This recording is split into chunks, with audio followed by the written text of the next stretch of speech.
Alhamdulillah wahdahu wassalatu wassalamu ala man la nabiyya ba'da wa ba'du. Assalamualaikum warahmatullahi wabarakatuh. Alhamdulillah, purihin natin ang nag-iisa Diyos na tagapaglikha na binigyan tayo muli ng pagkakataon na magkasama-sama at may sagawan natin ang ating mga obligasyon. Ito'y walang iba kundi ang sala. Alhamdulillah, imagine, pinili tayo ni Allah sa dami-dami ng mga tao sa labas, pinili ka niya upang makasamba sa Kanya. Mga minamahal kong magulang, kapatid sa pananampalatayang Islam, a while ago, alhamdulillah, ang ating mahal na imam, binasa niya isang sura na kung saan, yung first ayah na binasa mula sa banal na Quran, na magbibigay sa atin ng paalala sa mga taong naging abala sa ilang mga kayamanan, naging abala sa ilang mga pamilya, mga bagay na pinagkakabala nila na kung saan ito naging dahilan para hindi nila maalala si Allah, ito'y napakalaking kapahamakan para sa kanila. Ito'y ayah na binanggit na ibilang pagpapaalala, especially sa mga kamusliman. Ya ayyuhalladhina amanu, la tulhikum amwalukum wala auladukum an dzikrillah. Huwag niyong hayaan o kayong mga mananampalataya. Huwag niyong hayaan ang kayamanan, ang anak na meron kayo na siyang maging hadlang sa pag-aalala niyo kay Allah. Sino man ang gumawa sa mga bagay na yan, na kung saan paulay kaumul khasirun. Sila ay mga taong malulugi. Allah Akbar.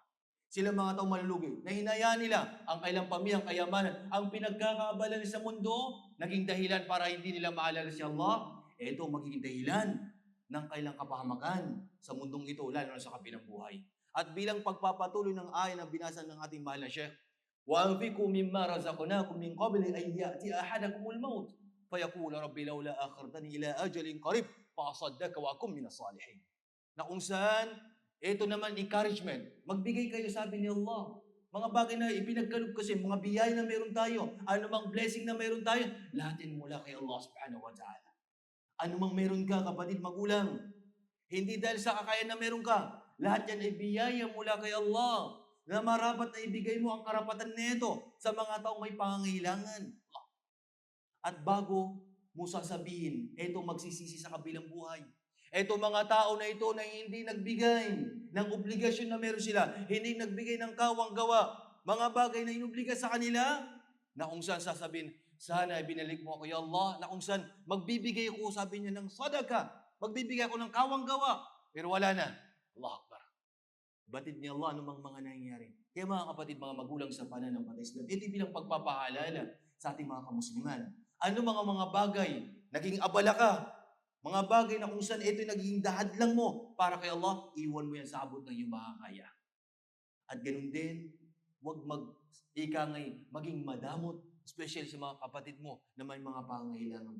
Kahit bagay na kung kaya mo, ano mang kaya mo, alhamdulillah, for the sake of Allah, wallahi, kahit na maliit na bagay, as long na ito ikhlas, for the sake of Allah, is mas mainam kaysa marami na show off lamang.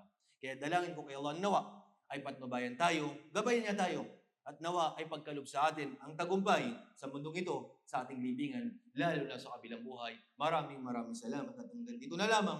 Wa akhiru da'wana alhamdulillahi rabbil alamin. Assalamualaikum warahmatullahi wabarakatuh.